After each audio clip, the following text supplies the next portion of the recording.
நான் கண்டிப்பா ஒரு நாள் ஹோகாகே ஆவேன். எப்படி சாதிக்கலாம்னு நினைக்கிறேன்? இப்படி குப்பரப்படுத்திக்கிட்டு கனவு கண்டுகிட்டா?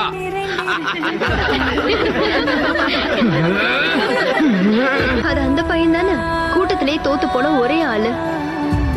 நல்ல வேலை அவன் தோத்து போனான். இவெல்லாம் ஒரு நிஞ்சா ஆனானா ஊர் தாங்கும்னு நினைக்கிற நீ?